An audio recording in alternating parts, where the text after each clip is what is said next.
And going live.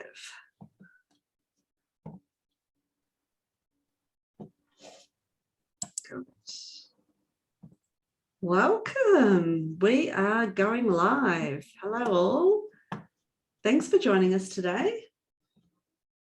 I think we're all set up, ready to go, which is awesome. So thanks for joining us. We've got a couple of people on the call today, so join us. There'll be a link in the Facebook group. If you're watching over in the Facebook group, you're welcome to join us on the live Zoom as well, or just watching it over there, then please pop some comments over there. Would love to get some feedback, hear from you around setting goals. So today's topic is around setting realistic goals for you and your business. So this could go in any type of direction at all, and we'd love to, we will get some participation from those that are on the call today as well, because we'll be able to drill down on what people's goals and what your roadblocks are and the struggles that we have. And Deb and I will talk about the struggles that we had in our business. And welcome, Deb. Nice to be here, Katrina. Thank you. Yeah, and we love this topic, setting goals and talking about goals. It's been in our world for decades, really, forever and a day in our bookkeeping business. So if anybody's got any questions around or any things that they want to bring up around goals, we'll certainly be able to have a chance to talk to those. So you can either come off mute or pop them into the chat over at the Facebook group or inside of the Zoom as well. So let's get started. Deb, perhaps do you want to get started with, how you got into setting goals and how you could determine what was a realistic goal? How did you, if you had any roadblocks, if you had any difficulties in setting them and then moving into making sure that they were realistic? Yeah, this is one of my, as you said, a pet topic. And for those who haven't heard the story of my fears around setting goals and reluctance to do that, I really didn't have any goal setting when I first started my business. Well, actually, I had one goal, and that was to replace my income of my day job that I had, my bookkeeping job that I had as an employee. My goal was in 12 months to replace that income, which I did. And then I just continued on after that until I filled up and met Peter Cook. And in any case, what happened after that was that every year we would have a big planning session, and it was a bumper workshopy kind of meeting with Pete in January every year to plan what the next year, like we look back, how did the current calendar year go? And then, okay, that didn't go according to plan, it did go, it went better, whatever the assessment was. And then we would look at, okay, what do you want to achieve this year? And I still remember, I feel a little bit uncomfortable just as I'm talking about it, because I can remember feeling very uncomfortable what I identified, or Pete helped me identify. There are a couple of reasons. One, as a bookkeeper, we are perfectionists and we want to get it right. And my biggest fear was that what number am I supposed to pick? What is the right number? There's got to be right. It's got to be right or wrong, so, and I really wasn't sure whether that was achievable. Is adding $100,000? Pete say, well, how about if we added $100,000 to your income this year? And I went, really? I mean, is that still the right number? Is that possible? And then I would dive straight down into, how do I do that? How am I going to do that? Because that's what we do as bookkeepers. We get down into the weeds. And the interesting thing about this process was Pete helped me appreciate that what we were having was not a how-to conversation. It was a leader's conversation. We're having a leadership conversation. And that's a real battle with most bookkeepers who are technicians and working in the details. And how do we want to go to, you say something, you go, well, how am I going to do that? Straight away, without even thinking about it. It's like that's the default position. But it's really important. And that's something I got to appreciate was how important it was to forget about the how. If for that actual purpose, for that moment, it's all about it's about the what is the vision, what is the goal, not how are you going to get there. So, and it's based on your 5-year goals. And, you know, if you want to turn over $500,000 in 5 years, then increasing your turnover by $100,000 is actually an important goal. And that's an achievable goal. If you've got a goal to turn over 500,000 in 5 years, you're going to have to add $100,000 every year to achieve that. So is your 5-year goal realistic? You know, there's a whole lot of moving parts that need to be considered.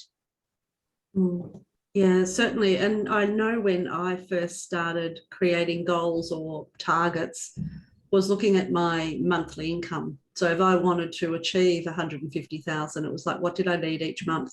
So my goal was just to get the income to that right level. And I would look at it regularly before the end of the month and make sure that I was on target. And if I wasn't, well, then I would either bring some invoices forward or do what I needed to do to make sure that I hit the target of that.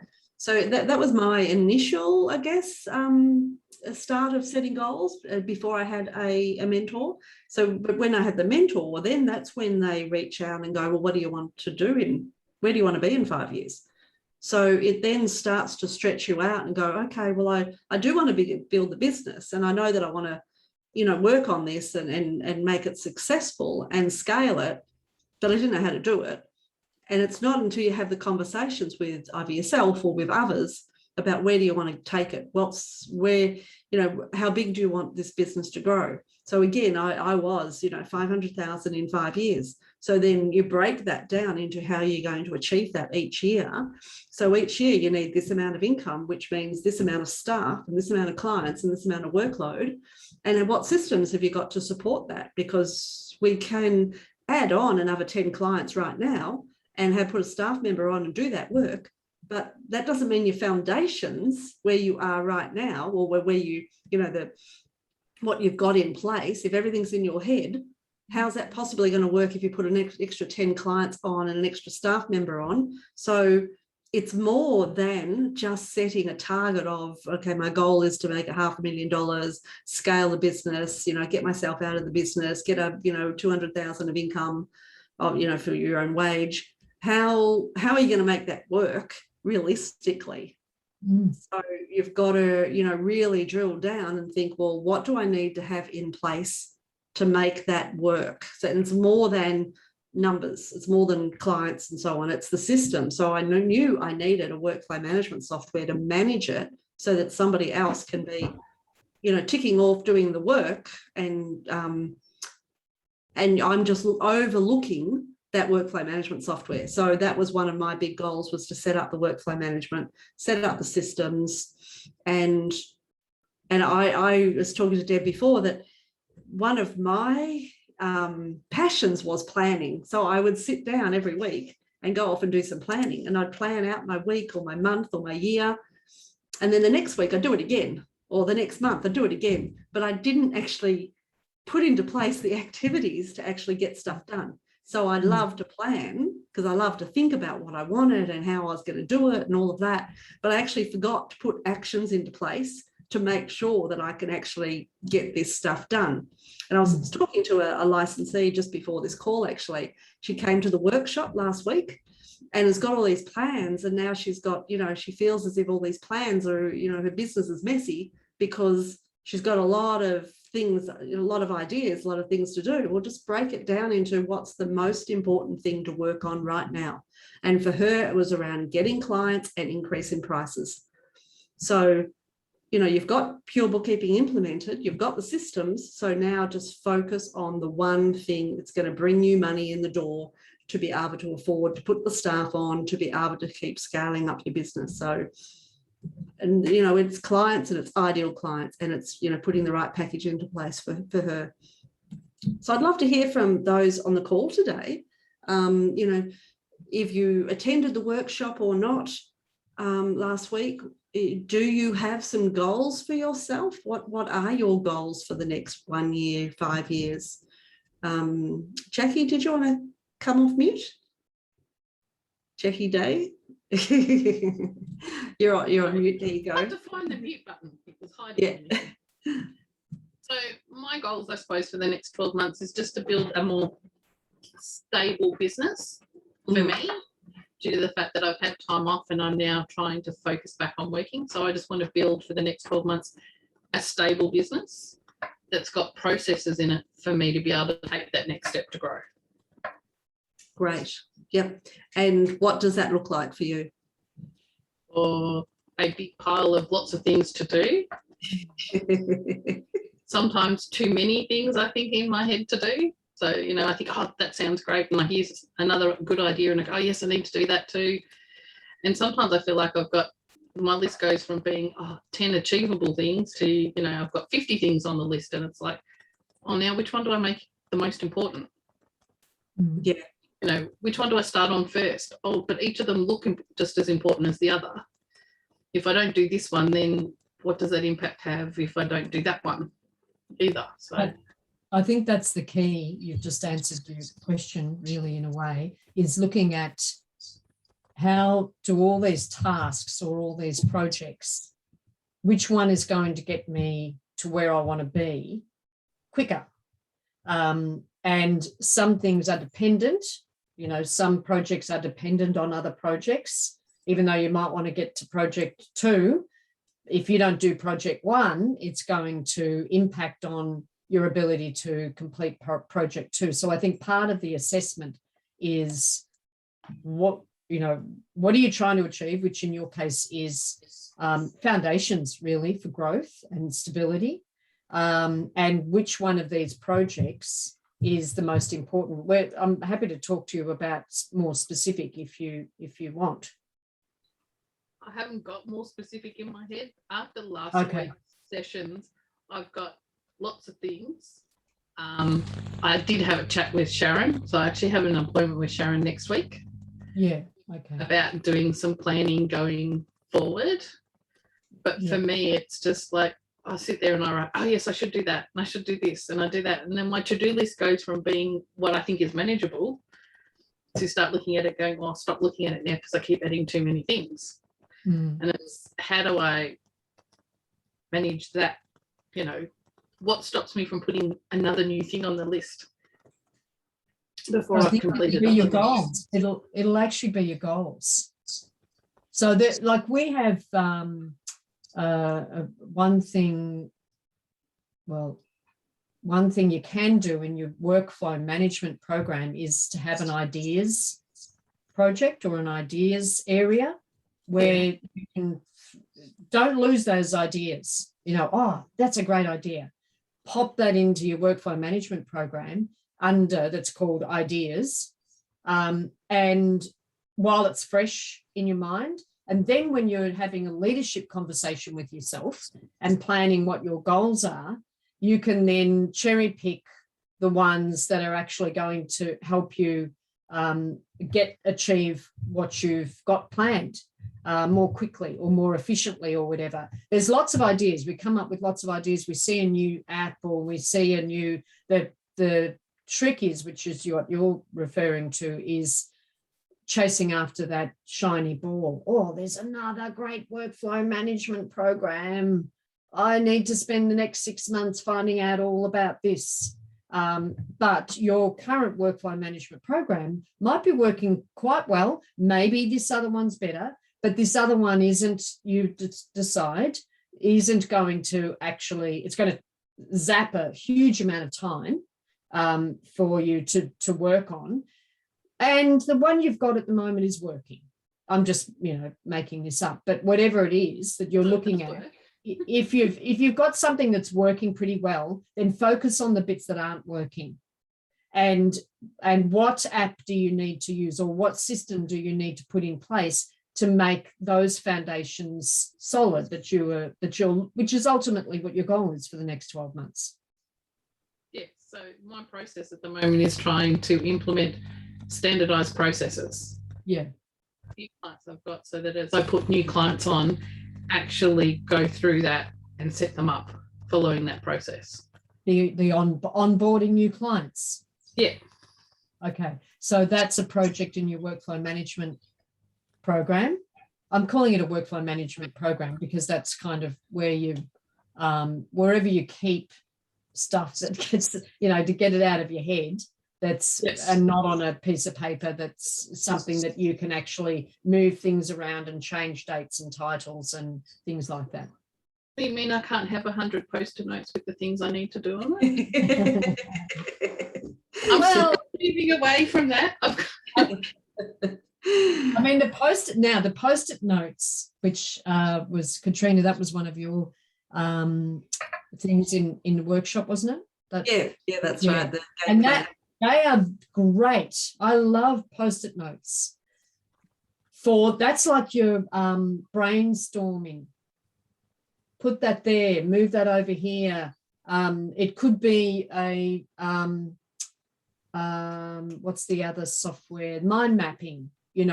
It's this, create a post-it note with your mind map or whatever it is. That's great for brainstorming stuff. Just put that out there. I need to get this out of my head. I don't know what order things are in at the moment. I'm just going to throw stuff against the wall. Post-it note or whatever is really good, effective way for brainstorming all the stuff that's going on in your head to get clarity. Then you can pick that off and go, yeah, okay, that's going on my number one. That I think that's the number one. And then you move them all around until you get that.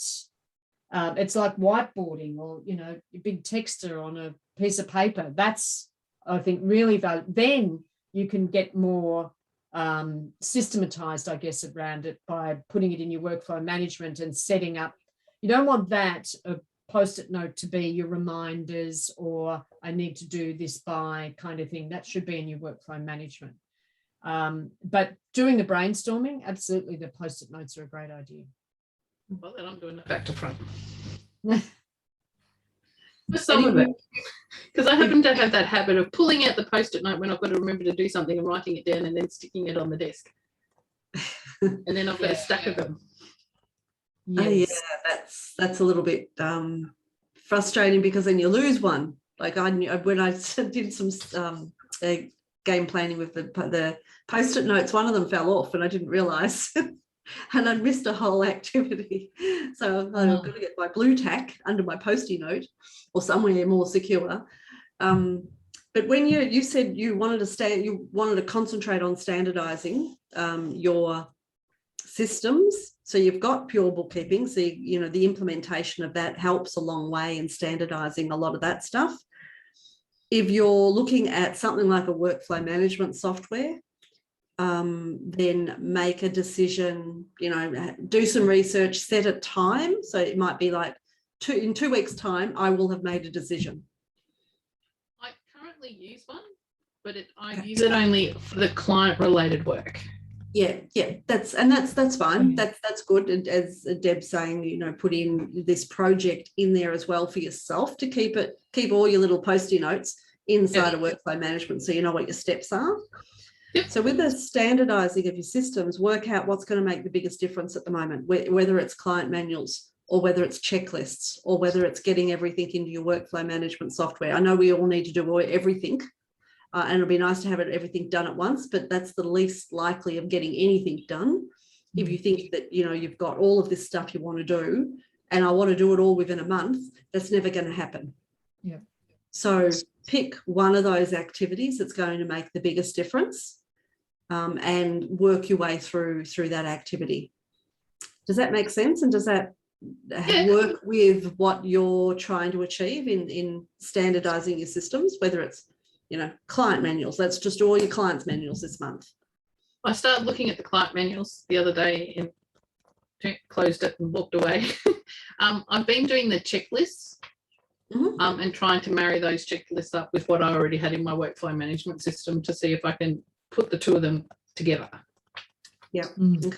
So you as a pure bookkeeping licensee, you do have the PBS implementation checklist. So I was talking with one of our licensees a couple of days ago, and she's loving the structure of that. That tells her exactly what she needs to do in step by step. So if you don't have the structure in your head, you've got so much going on, maybe it is a good idea to follow a checklist like that. So it'll give you the discipline, like you do this first, and then you do this, and this will tell you what to do. This link here will go over here, and explain it exactly what you need to do. So just one step at a time. And that might help you slow your mind down in trying to do everything at once. Yeah, and I think it's definitely, don't waste your workflow management program. I want to say waste it on client stuff. It's not wasting, but don't use it just for client stuff. The very important thing, obviously, to get all that due dates, then paperwork back, forward, and all of that is really important. Treat your business just as another client. You know, you've got your business is your business, and that's a client in your workflow management program. What do I need to do by what date? And I think that's, yeah, the post-it notes and all of that, I think in my opinion, is a workshopping, brainstorming, a brain dump thing. Then in your workflow management, you go, right, that's going as number one. Good. That post-it note is gone. I'm not dealing with that anymore. It's now, I'm making a commitment now. I've made a decision that that's my number one thing I'm going to work on. And this is the due date that I have to have that done by, end of November or whatever the date is. But your workflow, then you keep coming back. It's not like all these post-it notes that are just overflowing, because that's brain numbing, that kind of thing. It's not brainstorming, if you like. Use the post-it notes or whiteboard or whatever thing as a brainstorming, but then choose which ones are the order of priority that are going to help you achieve what you want in the next 12 months, and put them in your workflow management program. And you as a client, and put a date on, because not everything will be done in the next month. There'll be some that you'll have, okay, if I want to achieve this, what does that look like for me when I've got stability and I can grow? What is that going to feel like for me in 12 months' time? So not this time, at the end of next year, what's your life going to look like? What is it going to feel like? Why do you want to do that? And then you come back, you work your way back to, okay, what does that look like at 9 months then? What does that look like at 6 months? What will be the indicators, particularly for something like that? We're not talking about turnover. We're talking about foundations and stability for growth and things like that. It's harder to put a number on that. How do you recognize that you've actually achieved and you're on your way? When you're talking about turnover, I want to turn over an extra $100,000 in the next 12 months. Well, I'd better be at 50 in 6.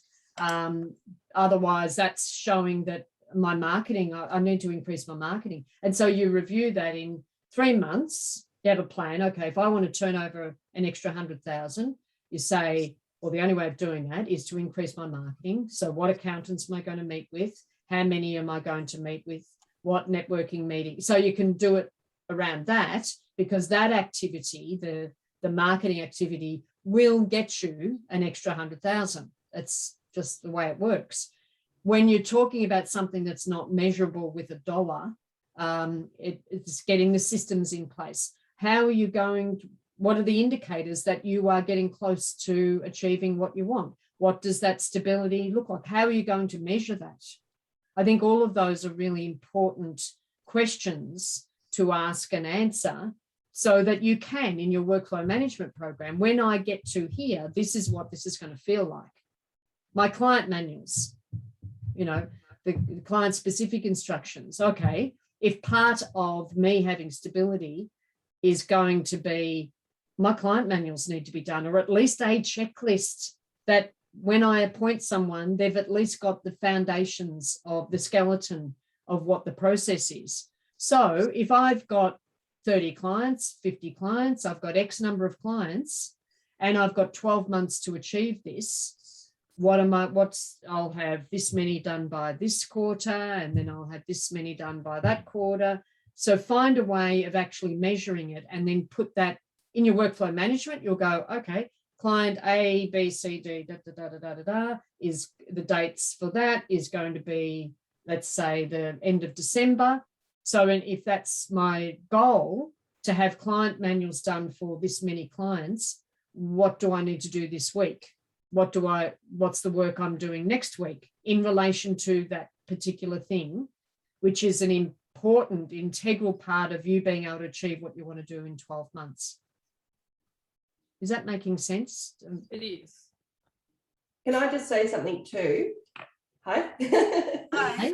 Of course. I was just going to say, just on a practical level, yes, definitely put your business into your workflow software.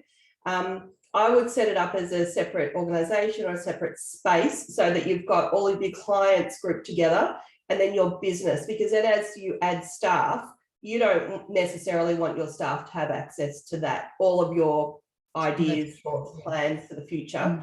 So, keep those definitely in your workflow management software, but under a different space or organization, depending on which software you're using. And also what you were saying about having post-it notes, and it sounds like you've got lots of ideas everywhere. I definitely have a space, like Deb was saying, just called ideas and thoughts, or something like that it's called, where I just put everything in there that I might want to think about in the future. So like webinars come up that I might want to do, and you can always rewatch them. So I'll add links in there. I see things on Facebook, on YouTube, and I just grab those links and put them in there. And then, like when I'm just not feeling inspired, or I just don't feel like working, or, it's the holidays over Christmas, that's when I go back and I look at all of those things and go, no, that was rubbish. I don't know what I was thinking. Get rid of that one. That one's really good. And I think that it's more about how you're going to capture all of those things. So like your post-it notes, visually that might be really easy to lay those out and look at, but maybe take a photo of them and then put that into your software management so that you can always reflect on it. You're not going to lose anything. It's more about how you can capture all of your ideas and then put them into one space. Yep. So yeah, so like when I'm looking at things, I save things into my reading list on my computer, and then maybe once a week I go through it, grab the links and put that into my workflow management software. So just capturing it in different ways, but then consolidating it into one place so that you're not looking everywhere else for things. So, my way. Yeah, good advice. Thanks, Robin. Would anybody else like to jump off mute and talk about they've got their goals that they've set themselves for the next 12 months, or if they've got any roadblocks, or, want to get some advice, even from others, about how they're doing their goals? Helen, did you want to talk about your goals? I was just pausing to give someone else a turn to talk. Basically after the intensive last week, and I have been working on this with Sharon, but I employed somebody, a junior, to help us implement, because it was one of those scenarios where we're constantly working in the business, and in particular, a lot of the work I do, it's not zero or mile based, so very hard to delegate for me to go through the whole system. So I created, we use Carbon, so I've got our PB checklists in there, which is fantastic, and it's got the links to direct us back to PB Central, which the staff love. And I created a Zilch. I've got a Zilch sort of contact, and I've created all these steps, the different checklists under my Zilch company. So I do that one, and while I'm doing it, I record it via Loom. And then I've got that to sort of, when I sit down with the staff, I had both of them because another junior is helping part-time with these setup. I went through the loom, went step by step, you know, into PB, showed them, and then off they go. So it was just up to me to be able to set up carbon under all the clients. I gave them 5 at a time. That was our goal, to do 10 clients a week. And, you know, carbon worked great. Like any, you know, checklist you print off, there's steps there. They know exactly what they're up to. If they get stuck on one and they can't get a hold of me or whichever, they move to the next checklist, which is ready to go. So they're loving that process. They're loving the links back to PB and all that kind of stuff. So it's working well. And I think it's motivated them, well, especially the one that is, you know, predominantly just working on the checklist. You know, she's just flying through them now, which is really good. So, you know, it's, yeah, we started with 5 clients at a block thing and worked through it, and that's it. But, you know, as Robin said, creating the same setup in my own company, that's locked to staff. So they can't see what I've got under my Zilch contact or anything, but it's been good for me to go through that process and understand it. And then, you know, I'll do it in the client's file, video, and off we go. So yeah, we're flying through. It's sort of exciting too. We're getting somewhere. But I did the same thing with the intensive worksheets. I just sat down and thought, okay, by October, I want, you know, it was the account setup done. By November is our set up all the reports. This is across all the clients. So, and by December, we're going to start using them by 1st of December. So by the end of December, we would be 100% using the system. So, you know, and it's good to work towards. So, because, you know, every day I jump on and have a look where they're up to in carbon, and you know, and they know that I've got that deadline, that's what we're working towards. And, you know, it's good all round. Everyone sort of feel like we're in on the same race in a way, which is nice. It's such a relief to have all of those foundations. You know, it's all the basic stuff, which doesn't sound very hard, and it's all in our head, but it does take some effort to get it done, and get it done sooner than jumping onto the next bright shiny thing or the next goal. So you can't really scale and grow your business, if that's what you want to do, without those foundations in place. So it's, you know, getting that stuff set up. And Deb and I talk about this all the time, is getting it set up sooner than later, because Helen, I know you've been in business for many years, and you are, you know, you've struggled with, you know, staff or getting work done and delegating work, even that, you know, you're doing a lot of the day-to-day stuff that once the systems are in place, you've documented it all, it can be handed over a lot simpler now. So now, once that's all done for you this year, next year you'll be able to, you know, take off in the way that you want to, and give you that potential. Yeah. I actually love delegating. The problem I find is it's not done. Then, you know, it's not done within my time frame. So that's what I struggle with. I do delegate, because if I've got those girls working on reports, I've got the other 2 seniors working on the BASs, because we've got BASs.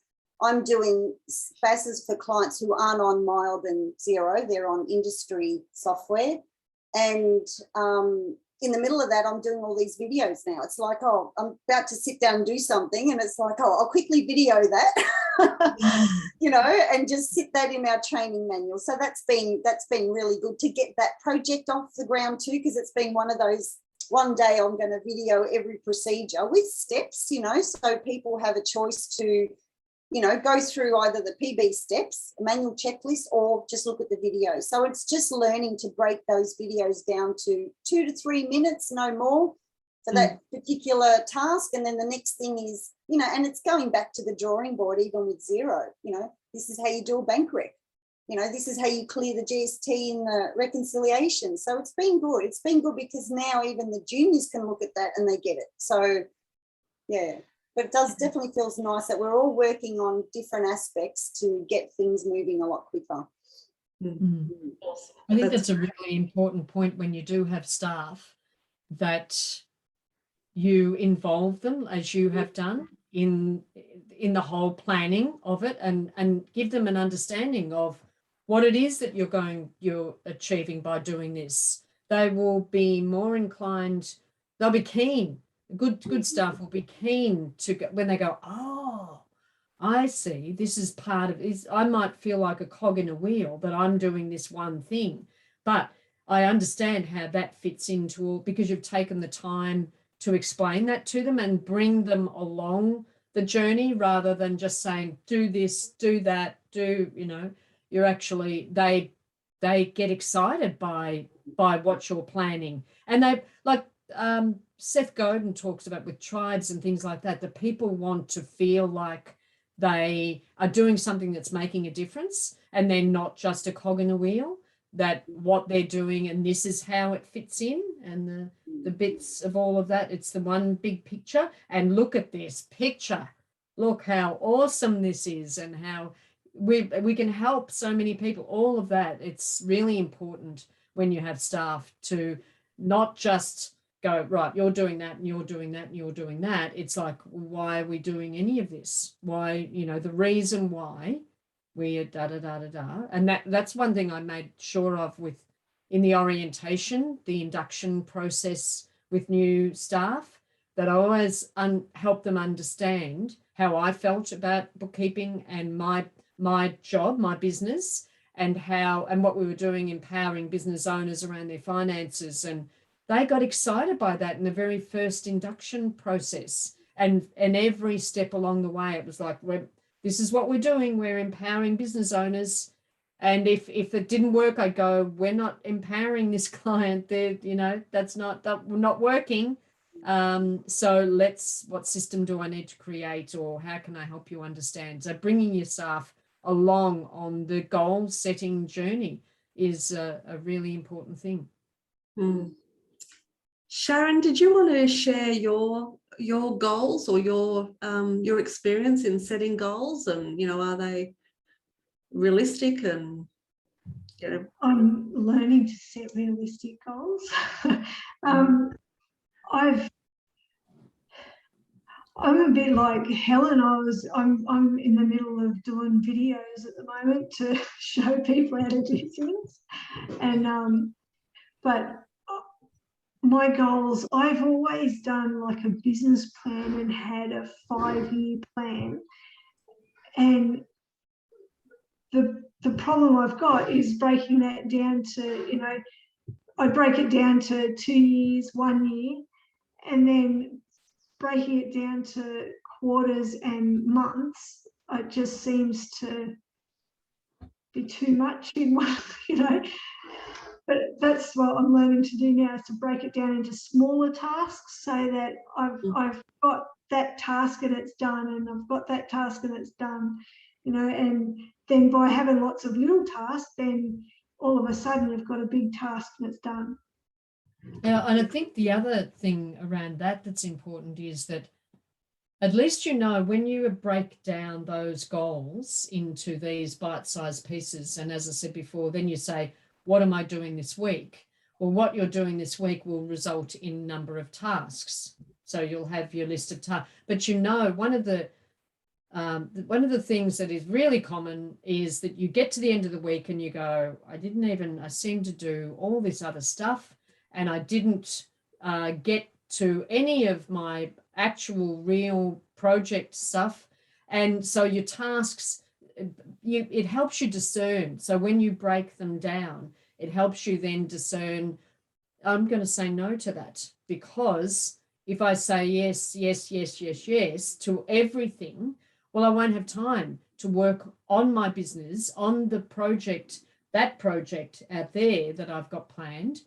It won't get done unless I do this thing now. But then that's why it's so important to break down your tasks into, what am I doing this week? What am I doing today then? Okay, if I want to achieve this by the end of the week, I've got to get these 3 things done. Well, what am I doing today? That will help you organize and plan your perfect week. Robin's really good at the perfect week, and making sure that she's got time for the things that are important to her. Just on that, Debbie, I was doing that. I'd do client work in the morning, and then the afternoon was my work on the business time. And I really felt by 3 o'clock, my brain just didn't want to do anything. And what generally happened is the morning you have your plan, and that always just goes out the window because of phone calls and so-called emergencies, that you push all those in line next, and then your stuff just kept getting pushed later and later in the afternoon and eventually didn't get done. So I just switched it around. And I get up really early in the morning, and the first between 7 and 9 is the business stuff. I think if I can just get at it at 2 hours, and it could be doing a new client proposal plus a bit of, you know, a video or something when the house is quiet or whatever reason, if I get it out of the way, then it's just done. So whatever comes my way later, you know, from 9 o'clock onwards, I'm okay with it. I'm not annoyed anymore, because I was getting annoyed because I wasn't working on business. And it's like exercise, you know, they say get up, do it first thing in the morning, and then it's done. So I just thought, well, that's the time I'm more alert, I'm focused, and I could whip through in 2 hours. You get a lot done, you know, a lot. So that's working well. And I think that's helping, like, you know, all the so-called mini goals are all getting done so much quicker because they're getting done first thing in the morning and nothing's interrupting them. And clients are good. If they ring and want something done, it's easy around 9 o'clock or 10 to say, I can do it in a couple of hours. So it's easy to push it to that lunchtime, after lunchtime. They don't know what you're already in the middle of. So, yeah. Yeah, great. That's a great idea. And I think Pete used to always say to me, you're your number one client. So don't get the dregs of your day or the dregs of your week. Work on your own business when you are the freshest. And also keep in mind that the things that we need to be working on are lots of thinking stuff. I mean, you can pretty much with client work get into automatic mode, if you like, and go, yep, okay, bank recs or whatever else that you're doing for that client. But working on your business actually takes, it's like sometimes it can feel like your brain is grinding through but how am I going to solve that problem? And so that needs your best thinking time, which I mean can be different for different people, but I'm a morning person as well. Jacqueline? I'm not a morning person. Not a morning person.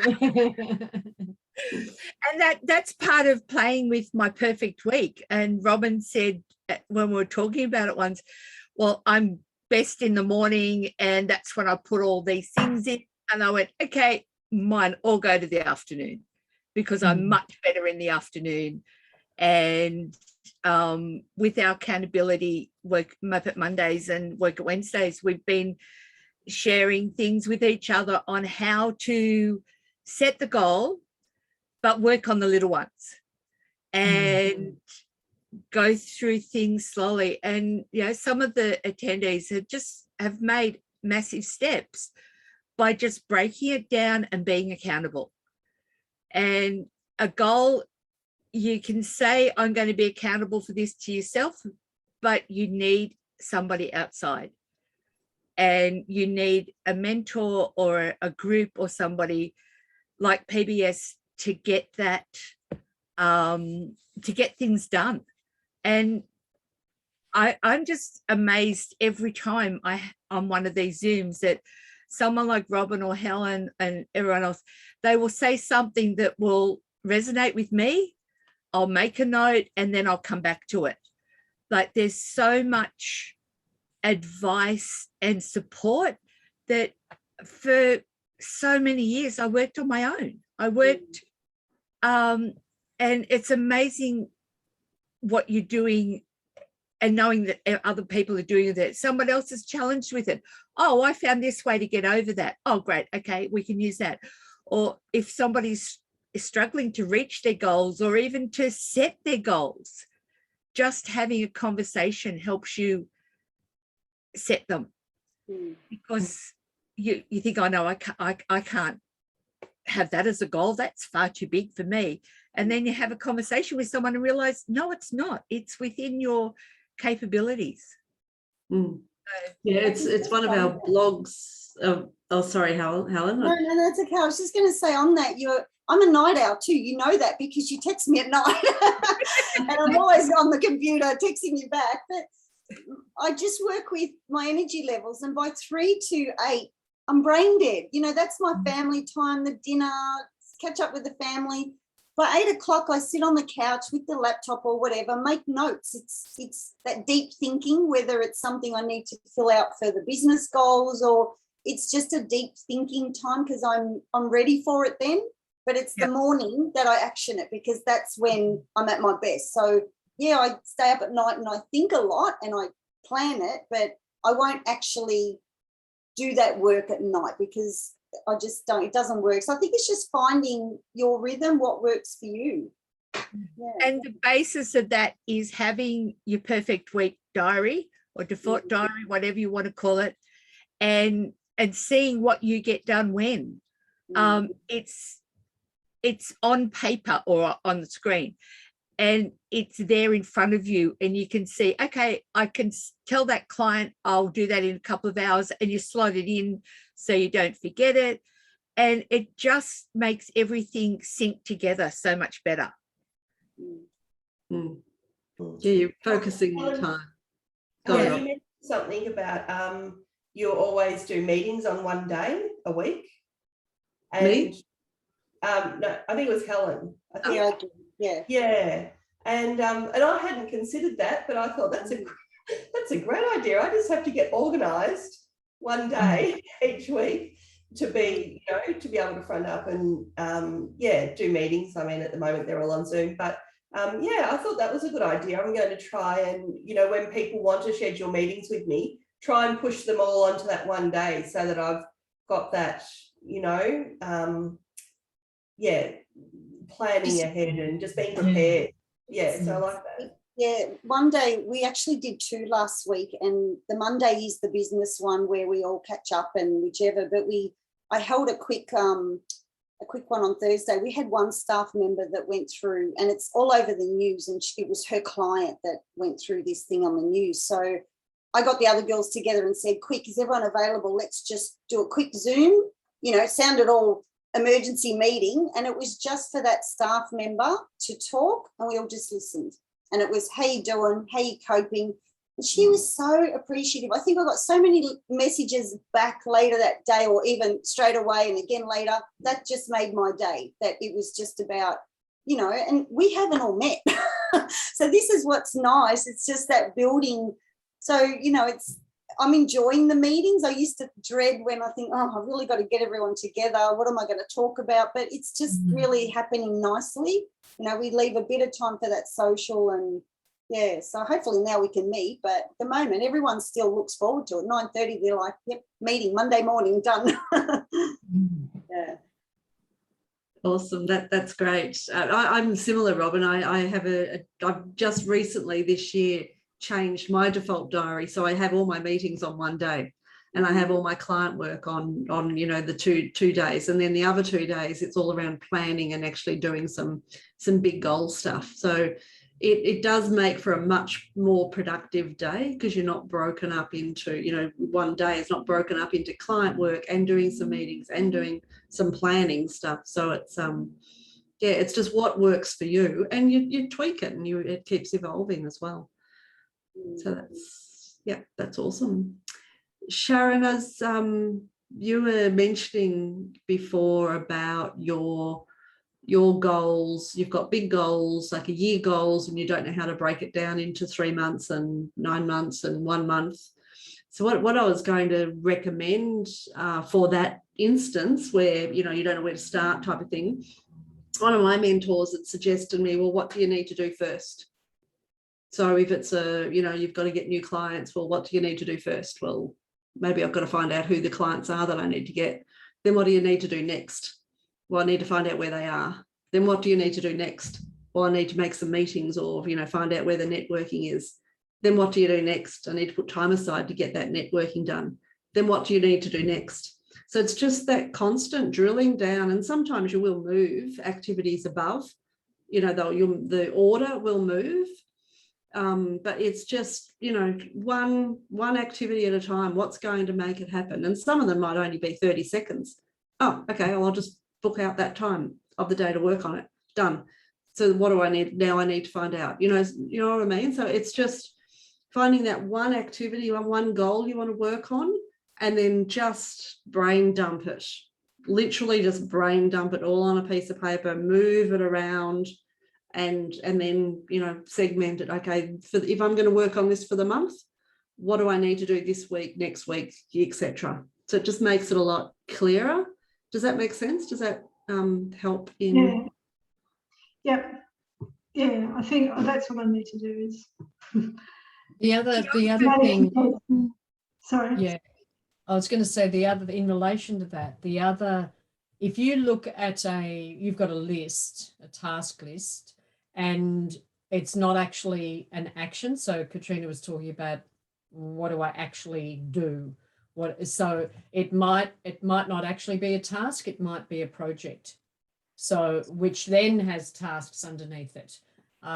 So the way you determine whether is this actually something I can do, or is this a project that is got multiple actions underneath it? So when you're going through your list of tasks, which you think are tasks, it's just ask yourself the question, is this actionable? But can I, like it says, join a networking group. Well, that's actually, you can't do that. You can't just join a networking group. You have to research networking groups. You've got to maybe go along to a couple as visitors. So you break that. Join a networking group is not an action. That's the outcome of because it's part of your marketing strategy. But that's not, I don't just, join a networking group. There are other things underneath that is the action. And that fits in with what Katrina was saying is, okay, well, I need to join a networking group. What is the first? I'm going to Google it. Right. So the first action is Google networking groups.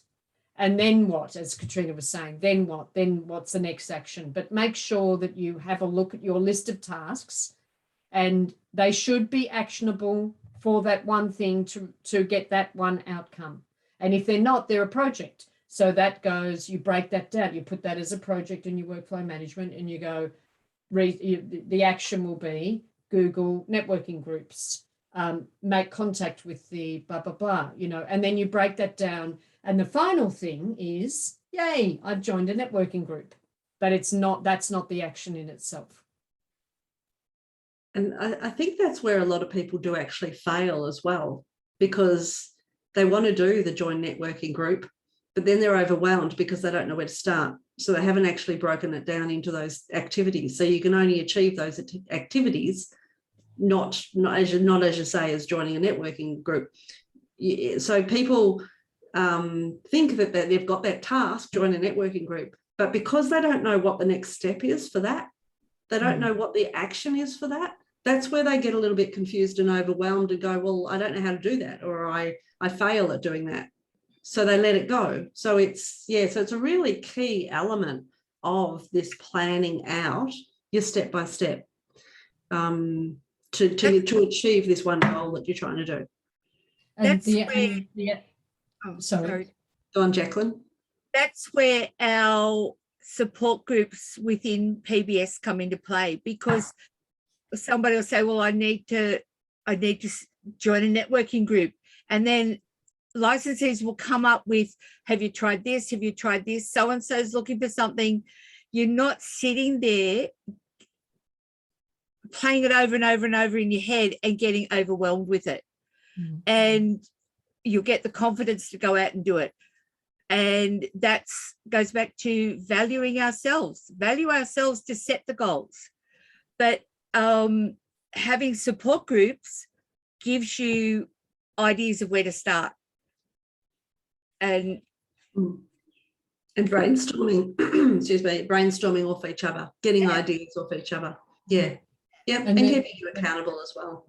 Yeah. The other thing, and you touched on it, Jacqueline, the other thing that happens if you don't break that down and it becomes overwhelming, you shuffle these post-it notes or whatever it is around, and you go, yeah, I need to join a networking group. Okay. but I can't, because your head, it's all to do with how we think and take actions and what triggers all of that. Because that's not an actionable item, you go, yeah, I do need to join that networking group somewhere. So you put that up, but what am I doing today? What am I actually doing today? Oh, I'll do these other 10 tasks because I can see that's make this phone call, do this one thing, you know, they're actionable things. So your brain will automatically go to wanting to get stuff done and tick things off. But the networking group is what is going to help get you to $100,000 adding the income.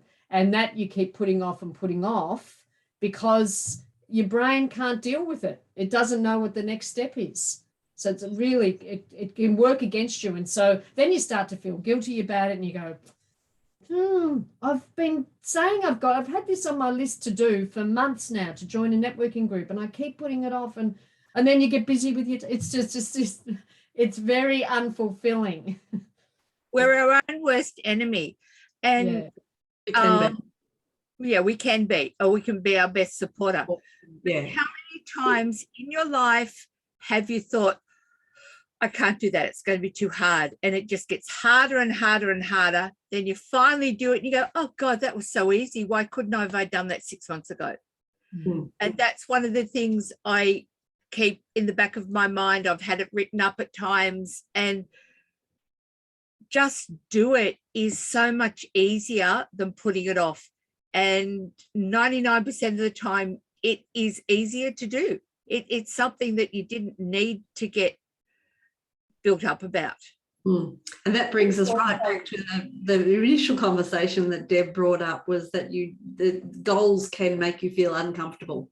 It's good that goals and projects make you get out of the comfort zone, and it's a little bit uncomfortable to do, but it's a necessity to be able to move forward and keep scaling and growing your business and building the business that you want and succeeding. And have feeling to them. Like, don't just have words on a piece of paper. Have your vision board, have your whatever you can invoke a feeling within you, knowing your why. And if you know those and you get a feeling about it, it makes you more inclined to go and do it. Like if it's a new car, go and sit in the new car and feel what it looks like. Get a new car, spray, deodorizer for your car and spray it on your office chair. It's something like that. Have something that keeps your brain in a positive, active way to have those goals. Yeah, great advice. Thanks, Jacqueline. Can I just add, doing, setting out the goals and everything else. And I did this months ago, and I kept doing it every month, but I wasn't committed to it. And I think don't go to all the trouble of filling it all out, doing all the worksheets and steps if you're not going to be committed, because I think it's just harder to get back into it. And like I had this scenario where I was on the phone, and I have a set time of the day where I review what the girls have done so I can set work for the juniors for the next day. And when I was on the phone, it was like, I just said to the client, I have in my default diary, everything's got an alert for all the working on the business. So it was that time of the day where it was my turn to stop and quickly check what where the work was at to set up the next day's work. I get half an hour a day to do that. So I couldn't stay on the phone. And I just quickly said to the client, oh, I'm sorry, I didn't realize the time. I've got to go. I've got a training webinar starting. And it was like, it was just so easy. Whereas I think when you're not as committed, you tend to just, it's okay, I got stuck on the phone, I'll do that tomorrow. And I just think you just got to be committed to it. Yeah. I actually have a list of things that I want in my life. So what I want my life to look like a really, big overall plan, which, it sounds overwhelming, but things like, financial security and what that looks like for me. And that I want to live overseas for 3 months, and I want to own property, and I want to speak French, and I want to travel. And, I've got, if in my ideal life, what would it look like? And so when when I'm doing all of those smaller things, like you've been talking about wanting to increase your income and that sort of thing, I'm actually working towards something more substantial. And I do go back and I look at those every month, you know, to remind myself what it is that I'm working towards. So I'm not actually just working towards implementing a checklist. I'm working towards, you know, financial freedom. I'm working towards being able to live overseas for 3 months, you know, that sort of thing. And it helps me to stay on track with the smaller things, because I know it's actually just a small part of where I'm heading. Yeah, absolutely. Agree. Love it. Good. All right, well, we are at the top of the hour. Thank you so much, everyone, for joining me. I'd love to hear, you know, what you thought was, or what you loved about this session. So if you have a chance to pop it into the Facebook Live, jump over there. The link is there. I love the big, hairy, audacious goals. Yeah, awesome. So pop over into Facebook, pop down what you loved about this session. Thank you so much, everyone, for joining us today, and those listening in over in Facebook land. Great session. We all love talking about goals. It's there's one of the things that gives us our buzz. And it's always great to hear from other people about their tips and tricks and how they are dealing with their goals and how they work it out and fix it and make it all work for them. So, and thanks, Deb, for joining in today. My pleasure. Bye, Thanks, everyone. everyone. See you all. Bye. Bye.